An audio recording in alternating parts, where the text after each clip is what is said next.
Salut tout le monde, alors est-ce que vous avez déjà appliqué un traitement céramique sur votre voiture? Eh bien moi c'est ce que j'ai fait il y a tout juste un an et j'en avais déjà parlé lors de ma vidéo précédente sur les 1 an de possession d'Angry Lovely. Aujourd'hui je suis avec David de Jetcar Service qui va nous faire une démonstration de l'application du traitement céramique sur ma Tesla. Et restez bien avec nous jusqu'à la fin de la vidéo pour voir le test de l'effet déperlant. Vous allez voir, en tout cas, moi je trouve ça vraiment très bluffant. Et suite à ça, si vous êtes intéressé par ce type de traitement, eh bien David aura quelque chose à vous proposer. On se retrouve donc juste après, mais tout d'abord, si vous êtes intéressé par l'écosystème de Tesla, Elon Musk, les voitures électriques, les énergies renouvelables, eh bien je vous invite d'ores et déjà à vous abonner à la chaîne. Alors David. Bonjour. Qu'est-ce qu'on a fait sur la Tesla aujourd'hui? Alors aujourd'hui, ce qu'on a fait sur la Tesla, on a fait une révision céramique. Le véhicule a été fait l'année dernière. Là, on fait la révision annuelle sur le véhicule, d'où la garantie de 4 ans. C'est-à-dire qu'on ne peut pas donner une garantie de 4 ans sur un traitement céramique sur un véhicule, peu importe le véhicule, si on ne fait pas une révision annuelle. Même s'il n'y a pas besoin de la faire, on regarde, on fait le tour du véhicule avec le propriétaire, on voit s'il y a besoin de faire la révision. Et s'il faut faire la révision, on la fait. On refait un micro-traitement en rayure sur le véhicule et ensuite on repasse une couche de céramique sur le véhicule. Voilà. La première fois, il y a eu combien de couches qui avaient été faites pour protéger? Il y a eu 5 couches de vernis. Voilà. Le vernis se compose comme ceci, dans cette petite fiole, la marque Fictech, qui est un traitement, qui est un céramique français. Voilà. Avec une fiole comme ça qui fait, je crois, 50 ml.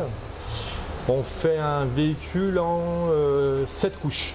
Bon, moi, je mets toujours 5 couches de vernis parce qu'il faut savoir que quand on passe une couche de vernis céramique de la marque Carlis, de la marque Fictech, il faut compter 2 heures de séchage entre chaque couche.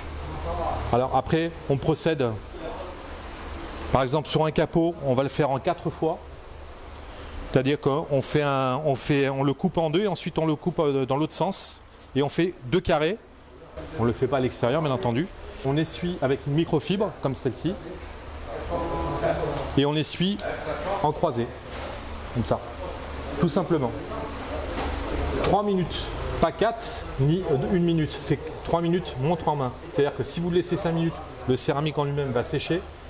Ça va être difficile de l'enlever. Et si vous le laissez qu'1 minute, le produit n'a pas le temps de s'imprégner et de rester sur la carrosserie. Donc moi, je préconise 3 minutes maximum. Tu as fait quasiment toute la voiture jusqu'à présent? J'ai fait quasiment toute la voiture. On l'a commencé ce matin à 10 h. On a procédé par un traitement micro-rayure sur tout le véhicule.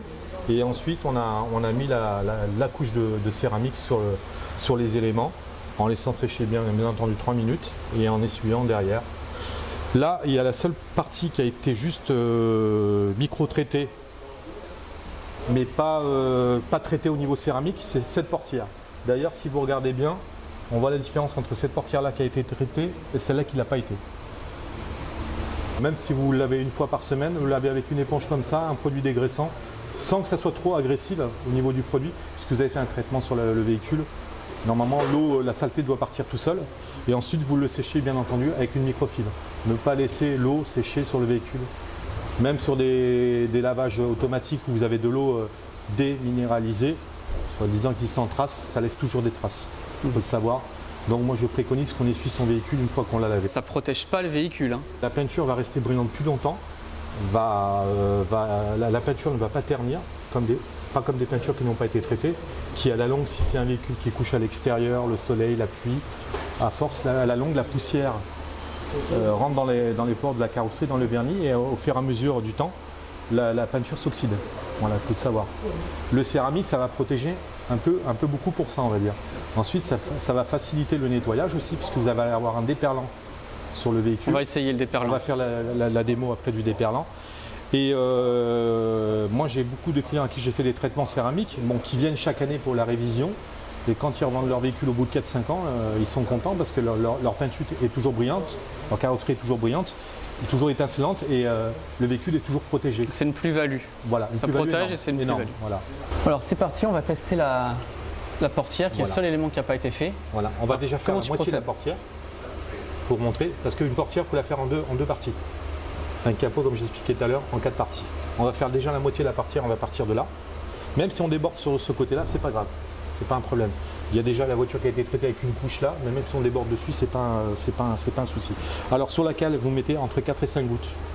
2, 3, 4, 5. Voilà. Et on procède comme ceci. Alors, vous faites d'abord comme ceci. Ensuite, on le fait en croisé. Voilà.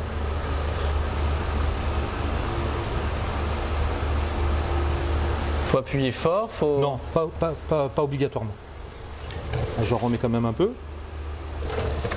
Il ne faut pas hésiter à en mettre. Hein. Bon, pas trop non plus, mais il faut en mettre. Il ne faut pas avoir peur d'en mettre.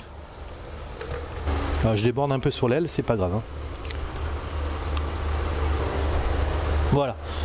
Là, on va laisser sécher 3 minutes. Là, c'est pas fait et là, c'est fait. Voilà.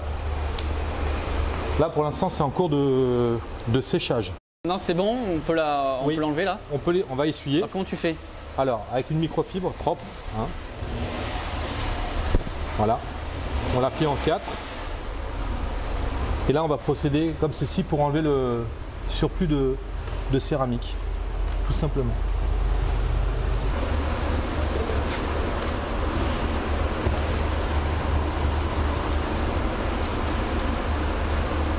Quand je fais les céramiques, normalement, on met cet appareil là pour faire chauffer faire sécher le vernis plus rapidement.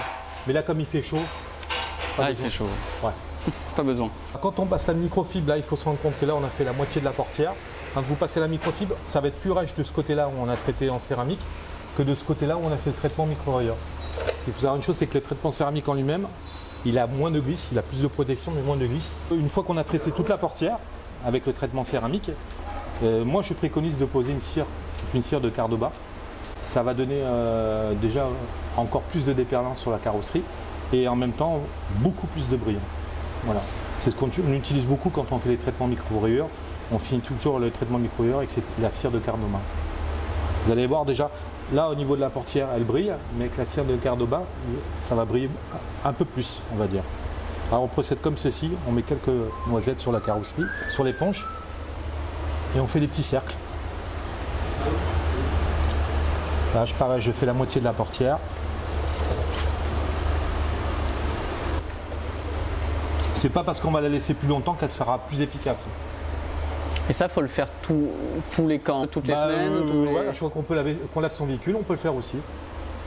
Moi, je le fais à chaque lustrage que je fais sur les véhicules, je passe la cire de Cardoba derrière. Voilà, là, j'ai fait la moitié de la portière. Je peux prendre ma microfibre et puis essuyer de suite derrière, sans attendre que ça sèche. Et la cire de Cardoba, même fois quand vous avez des micro-rayures, quelques petites rayures, ça comble un petit peu les rayures, on va dire. La cire comble la rayure, rentre à l'intérieur et ça atténue un petit peu la rayure. Après, on va vous montrer le déperlant avec le traitement céramique qui a été fait sur le véhicule. Le déperlant, c'est-à-dire en faisant couler un petit filet d'eau sur la carrosserie, vous allez voir les avantages du traitement céramique par rapport à l'eau. Et surtout quand vous lavez votre véhicule, vous avez la poussière qui colle moins sur le véhicule, l'eau qui perle sur la carrosserie. J'en prends pas, on va dire, pas super soin.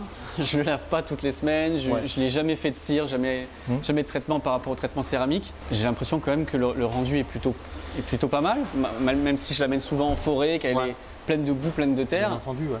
Ça, c'est pas mal. Ah oui, moi personnellement, quand j'ai vu l'état du véhicule ce matin, je dis pour que de la voiture, on va dire que c'est pas qu'elle fait du tout terrain, mais voilà, elle roule quand même dans des endroits où il y a de la terre et tout. Je ne l'ai pas trouvé excessivement micro-rayé ou.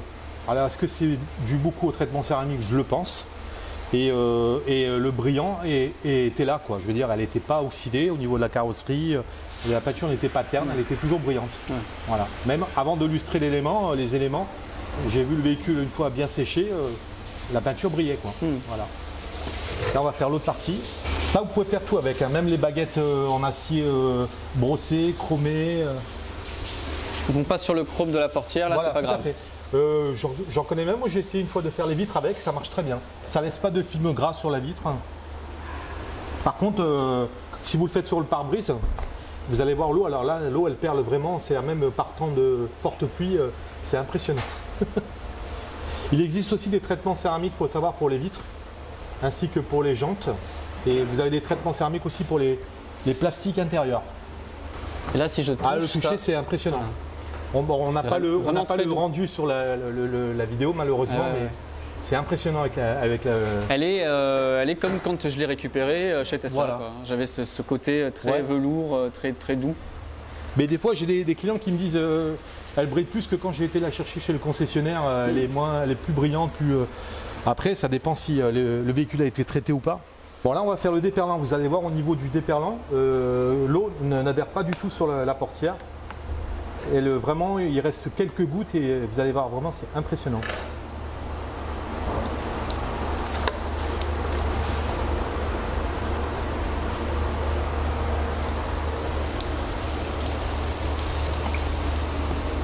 Tintin. Voilà, elle est finie. Le fini. Merci beaucoup pour nous avoir expliqué et avoir refait Avec un révision. grand plaisir. Comment on fait pour te contacter si on est intéressé par faire un traitement céramique sur une Tesla ou autre? Pour me contacter, c'est la société Jetcar Service. Le numéro de portable, c'est le 06 24 82 80 81.